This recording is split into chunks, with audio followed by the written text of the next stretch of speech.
صحیح بخاری کی ایک حدیث پیش کرتا ہوں جس سے آپ کو اندازہ ہوگا کہ تابعین کو نبی کریم صلی اللہ علیہ وآلہ وسلم اور صحابہ کرام علیہم رضوان کے زمانے کی لیلۃ القدر سے کس قدر پیار تھا، اور کس تجسس اور کیسے خوبصورت جذبات کے ساتھ مختلف بہانوں سے صحابہ سے حضور کی لیلۃ القدر کے واقعات پوچھتے تھے۔ صحیح بخاری کی حدیث حضرت ابو سلمہ رحمہ اللہ جو کہ ایک تابعی ہیں اور حضرت عبد الرحمن بن عوف رضی اللہ تعالیٰ عنہ کے بیٹے ہیں، ایک بہت بڑے عالم اور فقیہ تھے اور صحابی رسول حضرت ابو سعید خدری رضی اللہ تعالیٰ عنہ کے دوست تھے۔ حضرت ابو سلمہ فرماتے ہیں کہ میں اپنے دوست حضرت ابو سعید خدری رضی اللہ تعالیٰ عنہ کی بارگاہ میں حاضر ہوا اور عرض کی کہ کیوں نہ آج ہم فلاں باغ میں سیر کے لیے چلیں، سیر بھی ہو جائے گی اور اسی بہانے کچھ باتیں بھی کر لیں گے۔ اب سیر کیا کرنی تھی، ان کا ارادہ یہ تھا کہ ان کو سیر پر لے جاؤں گا اور سیر کے بہانے کچھ محبوب کا ذکر بھی ہو جائے گا، اور خاص طور پر حضور اکرم صلی اللہ علیہ وآلہ وسلم کے زمانے کی لیلۃ القدر میں رونما ہونے والے واقعات ان سے سن لوں گا۔ دیکھیے، جب انسان کو کسی سے حقیقی پیار ہو جاتا ہے نا تو وہ مختلف بہانوں سے اپنے یار کی باتیں کرتا ہے۔ اب جب یہ روانہ ہوئے تو حضرت ابو سلمہ رضی اللہ تعالیٰ عنہ نے حضرت ابو سعید خدری رضی اللہ تعالیٰ عنہ سے پوچھا، حدثنی ما سمعت من النبی صلی اللہ علیہ وآلہ وسلم فی لیلۃ القدر، شب قدر کے متعلق آپ نے جو نبی کریم صلی اللہ علیہ وآلہ وسلم سے سنا ہے کچھ اس کے متعلق مجھے بھی بتائیے۔ حضرت ابو سعید خدری رضی اللہ تعالیٰ عنہ نے نبی کریم صلی اللہ علیہ وآلہ وسلم کے زمانے کی لیلۃ القدر کا ایک دلچسپ واقعہ بیان کیا۔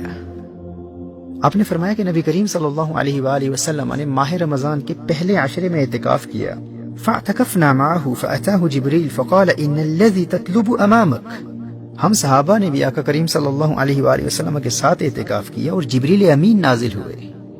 اور بتایا کہ آپ جس کی تلاش میں ہیں وہ آگے ہے، یعنی ابھی جس پہلے عشرے میں آپ لیلۃ القدر کو تلاش کر رہے تھے اس میں لیلۃ القدر نہیں تھی، لیلۃ القدر ابھی اس سے آگے ہے۔ چنانچہ نبی کریم صلی اللہ علیہ وآلہ وسلم نے دوسرے عشرے میں بھی اعتکاف کیا اور ہم صحابہ نے بھی حضور اکرم صلی اللہ علیہ وآلہ وسلم کے ساتھ دوسرے عشرے میں پھر اعتکاف کیا۔ اب ایک مرتبہ پھر جبریل امین آئے اور آ کر بتایا کہ آپ جس کی تلاش میں ہیں وہ آگے ہیں۔ اب یہاں ایک روایت میں یہ الفاظ ملتے ہیں کہ اس وقت صحابہ کرام علیہم رضوان اپنے گھروں کو روانہ ہو چکے تھے کیونکہ 20 دن مسلسل اعتکاف کے گزر چکے تھے، لیکن نبی کریم صلی اللہ تعالی علیہ وآلہ وسلم نے 20 رمضان المبارک کی صبح کو خطبہ دیا اور خطبے میں فرمایا کہ جس نے میرے ساتھ اعتکاف کیا تھا وہ لوٹ کے آ جائے اور پھر اعتکاف کرے، کیونکہ مجھے لیلۃ القدر دکھائی گئی ہے اور بلا دی گئی ہے۔ اب یہاں مختلف روایات ہیں، اس مقام پر ایک روایت میں یہ آتا ہے کہ تم لیلۃ القدر کو آخری عشرہ کی طاق راتوں میں تلاش کرو۔ اب یہاں نبی کریم صلی اللہ علیہ وآلہ وسلم نے اپنے خواب کا ذکر کیا کہ حضور اکرم صلی اللہ علیہ وآلہ وسلم کو کیا دکھایا گیا ہے۔ فرمایا انی رأیت کأنی اسجد فی تین وماء، فرمایا میں نے خود کو یوں دیکھا کہ گویا کہ میں مٹی اور پانی میں سجدہ کر رہا ہوں، یعنی اس وقت کی لیلۃ القدر کی ایک علامت دکھائی گئی کہ اس رات نبی کریم صلی اللہ تعالی علیہ وآلہ وسلم یوں سجدہ کریں گے کہ مٹی اور بارش کی برسات کی وجہ سے زمین پر گارا ہوگا۔ حضرت ابو سعید خدری رضی اللہ تعالیٰ عنہ ارشاد فرماتے ہیں کہ اس وقت مطلع اس قدر صاف تھا کہ آسمان پر بادلوں کا نام و نشان تک نہ تھا۔ فرمایا لیکن ہم کیا دیکھتے ہیں کہ اچانک آسمان پر ایک پتلا سا بادل کا ٹکڑا آیا، اور ایک روایت میں ہے کہ دیکھتے ہی دیکھتے ہمارے سروں کے اوپر بادل کا وہ ٹکڑا پھیل گیا۔ نماز کی تکبیر ہوئی، نبی کریم صلی اللہ علیہ وآلہ وسلم نے نماز پڑھی، کہا کہ مسجد کی چھت کھجور کی شاخوں سے بنی ہوئی تھی، لیکن اس وقت اس قدر برسات ہوئی کہ مسجد کی چھت سے پانی ٹپکنے لگا۔ فرأیت رسول اللہ صلی اللہ علیہ وآلہ وسلم یسجد فی الماء والطین، جیسے نبی کریم صلی اللہ علیہ وآلہ وسلم نے بیان فرمایا تھا بالکل اسی طرح حضرت ابو سعید خدری رضی اللہ تعالیٰ عنہ ارشاد فرماتے ہیں کہ میں نے نبی کریم صلی اللہ تعالیٰ علیہ وآلہ وسلم کو مٹی اور پانی پر سجدہ کرتے دیکھا، حتی رأیت اثر الطین فی جبہتہ، یہاں تک کہ میں نے نبی کریم صلی اللہ تعالیٰ علیہ وآلہ وسلم کی پیشانی پر خاک طیبہ کا اثر دیکھا۔ طیبہ کی مٹی آقا کی پیشانی کے بوسے لے رہی تھی۔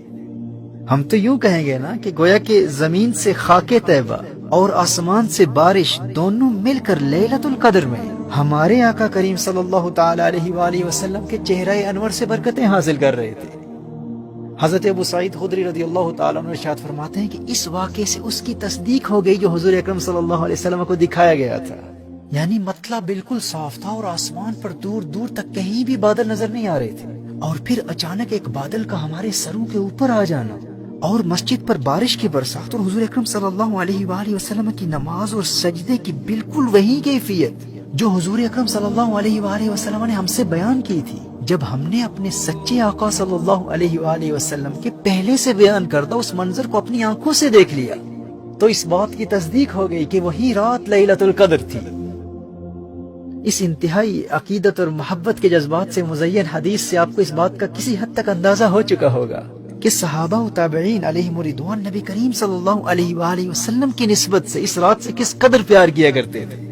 اور نبی کریم صلی اللہ علیہ وآلہ وسلم کی نسبت سے حاصل ہونے والی نعمتوں کا مختلف بہانوں سے ذکر کرتے ہوئے حضور کی یادوں میں کھوئے رہتے تھے۔ نہ غرض کسی سے نہ واسطہ، مجھے کام اپنے ہی کام سے، تیرے ذکر سے، تیری فکر سے، تیری یاد سے، تیرے نام سے۔ ان کی یاد ہے ہی ایسی، ان کی یاد سب غم بھلا دیتی ہے۔ ان کے نثار کوئی کیسے ہی رنج میں ہو، جب یاد آ گئے ہیں سب غم بھلا دیے۔ ان کا اپنا مقام کیا ہوگا جن کی یاد ہی سارے غم بھلا دیتی ہے۔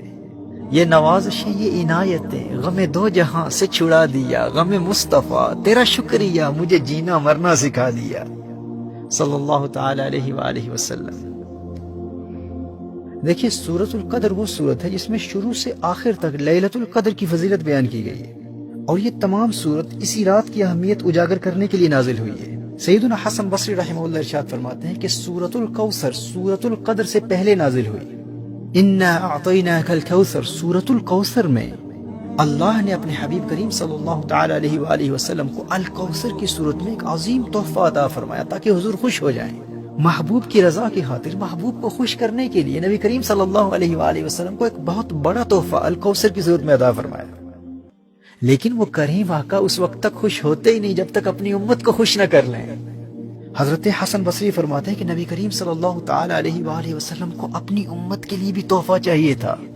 قرآن کریم کی صورتوں کے شان نزول کی روشنی میں ارشاد فرمایا کہ ان دو صورتوں کے نزول میں اس قدر قرب اس لیے ہے کہ جب اللہ نے اپنے حبیب کو الکوثر کی صورت میں ایک عظیم الشان تحفہ عنایت فرمایا تو حضور نے امت کے لیے تحفہ طلب کیا، اور اللہ نے اپنے حبیب کی خواہش کی تکمیل کے لیے سورۃ القدر نازل فرما دی۔ گویا کہ اللہ ارشاد فرما رہا ہے، محبوب تجھے خوش کرنے کے لیے تجھے تحفہ دیتا ہوں، انا اعطیناک الکوثر، اور اگر امت کی خوشی کے بغیر تو خوش نہیں ہوتا تو انا انزلناہ فی لیلۃ القدر، نزول سورۃ القدر کے ذریعے تیری خوشی کی خاطر، تیرے صدقے تیری امت کو لیلۃ القدر کا تحفہ عطا کرتا ہوں۔ تو نبی کریم صلی اللہ علیہ وآلہ وسلم کے سچے عاشق یہ جو پورا سال بے چینی سے اس رات کی راہ دیکھتے ہیں اور ہر سال ماہ رمضان میں اس خاص رات کی تلاش اور اس کے حصول کے انتظار میں بےتاب رہتے ہیں، ایسا کیوں ہوتا ہے؟ کیونکہ یہ حضور کے عاشقوں اور حضور کے غلاموں کے لیے اللہ کی بارگاہ سے حضور کا دلوایا ہوا ایک خاص تحفہ ہے۔ یہ ہے لیلۃ القدر۔ کس قدر محرومی ہے اس شخص کی جو غفلت کی وجہ سے اس قدر والی رات کی قدر نہ کر سکا۔ حضرت ابو بکر الوراق رحمہ اللہ ارشاد فرماتے ہیں کہ اس رات کو قدر والی رات کہا اسی لیے جاتا ہے کہ زمانے میں جس کی کوئی قدر نہ کرتا ہو، اگر وہ عبادت کے ذریعے اس ایک رات کی قدر کر لے تو یہ قدر والی رات اس بے قدرے کو بھی صاحب قدر بنا دیتی ہے۔ تفسیر قرطبی میں امام قرطبی نے امام ابو بکر الوراق کا یہ قول نقل فرمایا جسے میں نے اپنے انداز اور الفاظ میں بیان کیا ہے۔ میرے دوستو، میری بھائی اور میری بہنوں، حضور سے سچی محبت کرنے والا سستی اور غفلت کی وجہ سے حضور کے دلوائے گئے اس تحفے کی کبھی بے ادبی نہیں کر سکتا۔ اسی لیے گزشتہ بیان میں اس رات کو تلاش کرنے کے مختلف طریقوں اور اس رات کی فضیلت اور حکم کے حوالے سے اسلام کے اصولوں اور شریعت مطہرہ کی ترجیحات کی روشنی میں جو 12 نکات میں نے بیان کیے ہیں، اور ابھی تو انگلش میں لیلۃ القدر 12 پوائنٹ ایکشن پلان بھی چھپ چکا ہے، اس کے ہر پوائنٹ پر عمل کرنے کی بھرپور کوشش کرنی ہے۔ اور یہ بھی یاد رکھیے گا کہ لیلۃ القدر کا آغاز عشاء کے وقت نہیں ہوتا، مغرب کے وقت ہوتا ہے، تو کہیں ایسا نہ ہو کہ باقی پوری رات عبادت میں گزار دیں اور افطار کے وقت فیملی کے ساتھ ہنسی مذاق میں لغو گوئی یا فضول باتوں یا کسی کی غیبت کر کے رات کی ابتدا سے ہی اس کی برکتوں سے خود کو محروم کر چکے ہوں۔ اسی طرح دیکھا گیا ہے کہ لوگ رات بھر عبادت کرتے ہیں اور سحری کے وقت سمجھتے ہیں کہ بھئی رات بھر خوب عبادت کر لی، خوب آنسو بہا لی، اب عبادت سے فارغ ہو چکے ہیں، اب سحری کرتے ہوئے، اب کھانا کھاتے ہوئے، اب ہنسی مذاق میں یا گپ شپ میں، فضول باتوں میں، لغو گوئی میں یا کسی کی غیبت بھی کر دی تو کیا فرق پڑتا ہے؟ ہم نے پوری رات عبادت میں گزار دی ہے۔ بھائی میرے نادان بھائی، یہ لیلۃ القدر تیری زندگی میں انقلاب برپا کرنے کے لیے آئی ہے۔ ابھی فجر کا وقت داخل ہی نہیں ہوا اور تو نے ابھی سے ہی گناہوں کا سلسلہ شروع کر دیا ہے۔ بہت احتیاط سے اپنی عبادات کی حفاظت کرتے ہوئے اس رات کی تعظیم و تکریم کا اہتمام کرنا ہے۔ اور یاد رکھنا یہ وہ رات ہے جس کے متعلق سورۃ القدر میں اللہ جل وعلا نے ارشاد فرمایا تنزل الملائکۃ والروح، اس رات میں ملائکہ کا نزول ہوتا ہے، اور اس کثرت سے ملائکہ کا نزول ہوتا ہے کہ ایک حدیث میں اس رات کی علامات میں سے ایک علامت یہ بھی بیان کی گئی ہے کہ اس رات کے گزرنے کے بعد جب سورج طلوع ہوتا ہے تو بغیر شعاعوں کے طلوع ہوتا ہے۔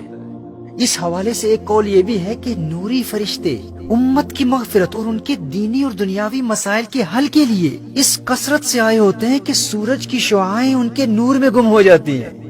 لیکن یہ نظارہ صرف اہل نظر کو نظر آتا ہے۔ پھر فرمایا تنزل الملائکۃ والروح، پورے سال میں صرف ایک ہی رات ایسی ہے جب قرآن اور لیلۃ القدر کی صورت میں امت کو دیے گئے اس خاص تحفے کا جشن منانے کے لیے تمام فرشتوں کے سردار خود جبریل امین بھی تشریف لاتے ہیں۔ یاد رکھنا نبی کریم صلی اللہ تعالی علیہ وآلہ وسلم کے ظاہری پردہ فرمانے کے بعد صرف یہی ایک رات ہے، پورے سال میں صرف یہی ایک رات ہے جس میں جبریل امین حضور کے عاشقوں سے، حضور کے غلاموں سے ملاقات کے لیے خود تشریف لاتے ہیں۔ یہاں اللہ جل وعلا یاد دلا رہا ہے یہ کوئی عام رات نہیں ہے، اس رات تمہارے پاس اسے بھیج رہا ہوں جسے فقط اپنے محبوب کے پاس بھیجا کرتا تھا۔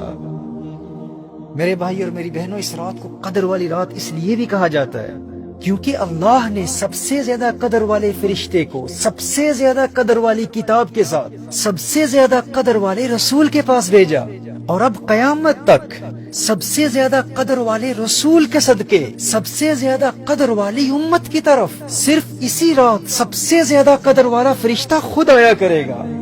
اسی لیے تو یہ رات قدر والی رات ہے، یہ وہ رات ہے جس سے جبریل امین بھی پیار کرتے ہیں اور نبی کریم بھی پیار کرتے ہیں صلی اللہ تعالی علیہ وآلہ وسلم۔ ہمیں اس رات سے اسی لیے تو پیار ہے نا کیونکہ یہ حضور کے دور کی رات ہے،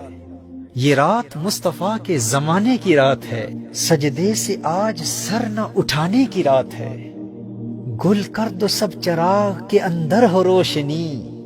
یہ رات تو دلوں کو جلانے کی رات ہے۔ کس قدر محرومی ہے اس شخص کی جو اس رات زندہ تو ہو لیکن اپنے مردہ دل کو زندہ نہ کر سکا۔ یہ رات مصطفیٰ کے زمانے کی رات ہے، سجدے سے آج سر نہ اٹھانے کی رات ہے، گل کر دو سب چراغ کے اندر ہو روشنی۔ اگر باطنی روشنی چاہتے ہو تو ظاہری چراغوں کو بجھانا پڑے گا، اپنی آنکھوں کو بند رکھنا پڑے گا، دنیا کے حسن سے کنارہ کرنا پڑے گا، پھر دل کی آنکھ کھلے گی۔ ہو دید کا جو شوق تو آنکھوں کو بند کر، ہے دیکھنا یہی کہ نہ دیکھا کرے کوئی۔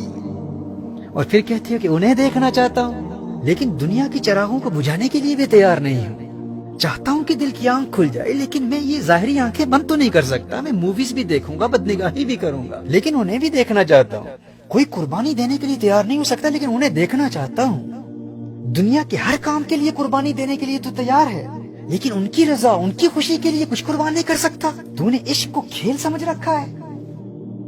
کل تک جو قوم کھیلتی تھی شمشیروں کے ساتھ آج فلمیں دیکھتی ہے ہمشیروں کے ساتھ۔ تو شمشیروں کے ساتھ کھیلنے والا تھا، آج اپنی بہنوں کے ساتھ موویاں دیکھنے والا بن گیا اور پھر ان سے محبت کا دعویٰ بھی ہے۔ یہ وہ رات ہے جو تیرے باطن میں ایسا انقلاب بپا کر دے گی کہ تو دنیا کی ہر خواہش قربان کرنے کے لیے تیار ہو جائے گا، بس خلوص نیت سے اس قدر والی رات کی قدر کر لے۔ گل کر دو سب چراغ کے اندر ہو روشنی، یہ رات تو دلوں کو جلانے کی رات ہے۔ آئے ہیں آج ہم کو فرشتے خریدنے، آئے ہیں آج ہم کو فرشتے خریدنے، یہ عشق کی دکان سجانے کی رات ہے۔ چلتے ہیں آؤ ساقیے کوثر کی گھاٹ پر، یہ حشر تک کی پیاس بجھانے کی رات ہے۔ آہوں سے سسکیوں سے دعا سے درود سے، عرش خدا کا پایا ہلانے کی رات ہے۔